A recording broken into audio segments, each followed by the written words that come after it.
Happy Meskel, the finding of the true cross. Dear viewers, welcome to our news broadcast. Here are the headlines.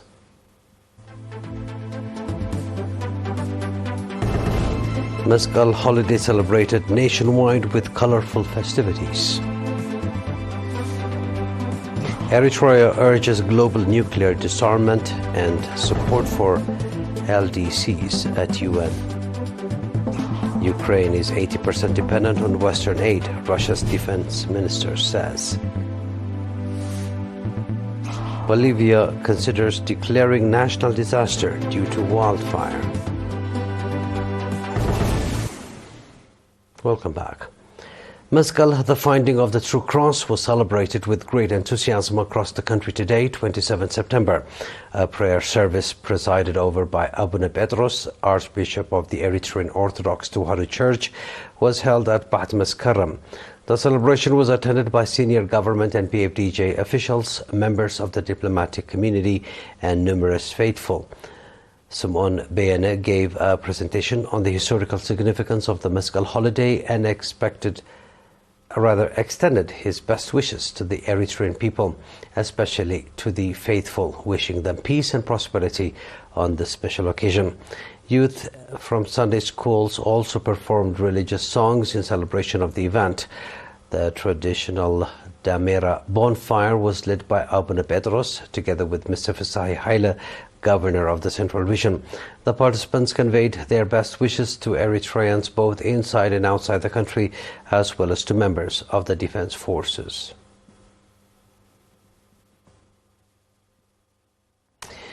Eritrea's Foreign Minister, His Excellency Osman Saleh, delivered key statement at two significant meetings during the 79th session of the United Nations General Assembly, addressing the challenges faced by least developed countries, LDCs, and the urgent need for global nuclear disarmament.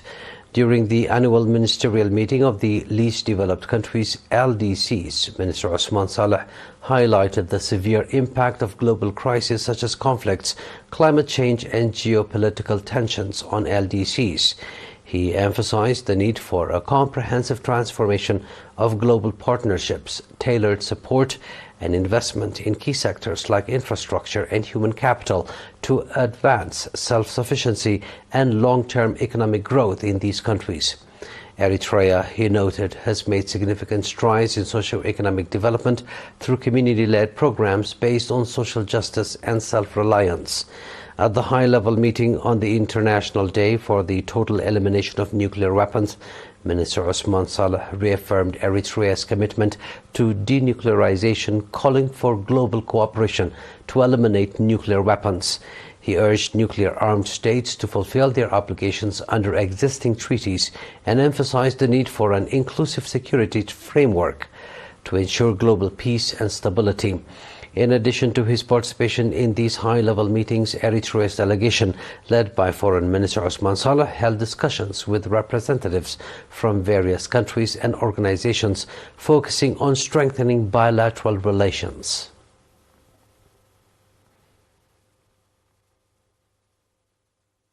World Rabies Day was observed nationwide yesterday, 26 September, at the National Confederation of Eritrean Workers Hall in the capital, under the theme "Vaccinate Dogs to Curb Rabies Intensity."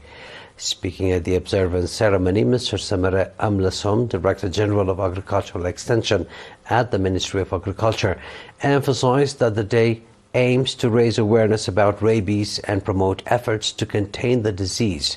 He noted that extensive activities have been carried out towards this goal, highlighting that rabies causes around 59,000 deaths worldwide annually, with 95% of these occurring in Asia and Africa. Dr. Nanso Ejiwafer, WHO representative in Eritrea, stressed that vaccinating dogs is the only way to control the disease. He called for a coordinated effort among all stakeholders to achieve this. Representing the FAO Eritrea, Mr. Tedros Solomon, stated that the organization is working in partnership with Eritrea to ensure animal health, enhance collective monitoring activities, and support sustainable campaigns. Several research papers were presented focusing on topics such as the current situation, methods of identifying and diagnosing rabies, control and quarantine measures, the management of street dogs, and the public health impact of rabies. It was reported that nationwide dog vaccination coverage, which stood at over 15,000, has tripled over the past 7 years. Participants discussed the issues presented and adopted various recommendations.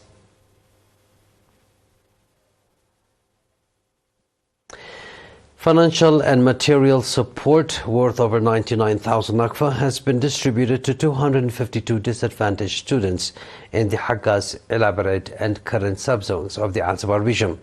In the Haggaz subzone, over 62,000 nakfa contributed by government employees, members of cooperative associations of freedom fighters, and residents of Adalat and Harnet administrative areas was distributed to 102 disadvantaged students. Similarly, the Ministry of Labour and Social Welfare branch in the Elaborate subzone announced that school supplies valued at over 16,000 nakfa were provided to 140 disadvantaged students from across the administrative areas. In addition, the owners of SD Bakery in Current City donated 20,000 nakfa to 10 disadvantaged students, with each receiving 2,000 nakfa. In related news, residents of the Haranet administrative area in Haggaz City organized a weed removal campaign on the farmlands of families of martyrs. ERi reported. That was our domestic news. Please stay tuned for the international news right after the short break.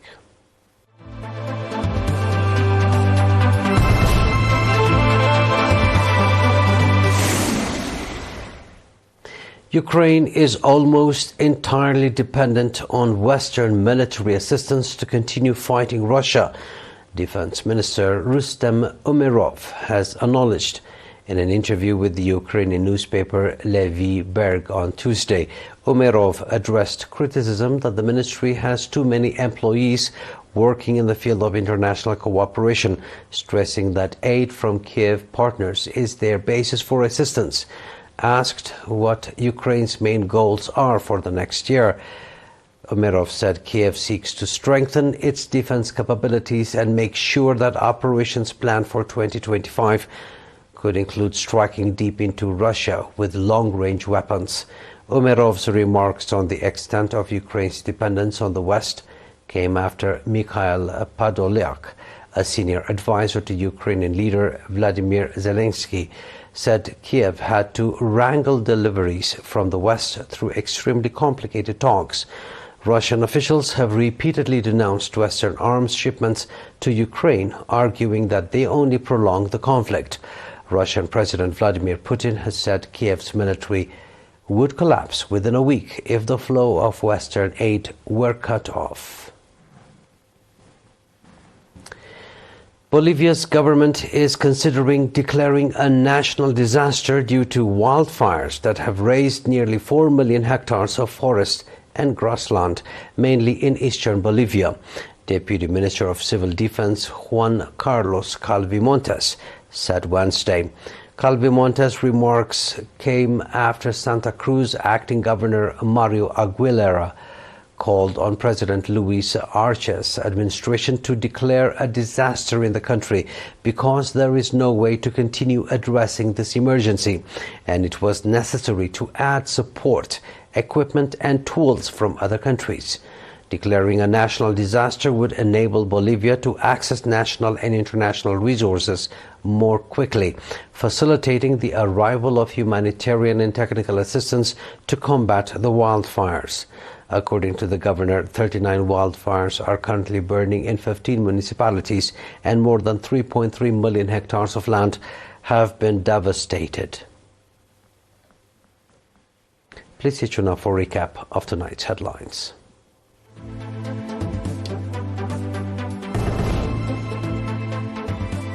Meskel holiday celebrated nationwide with colorful festivities. Eritrea urges global nuclear disarmament and support for LDCs at the UN. Ukraine is 80% dependent on Western aid, Russia's defense minister says.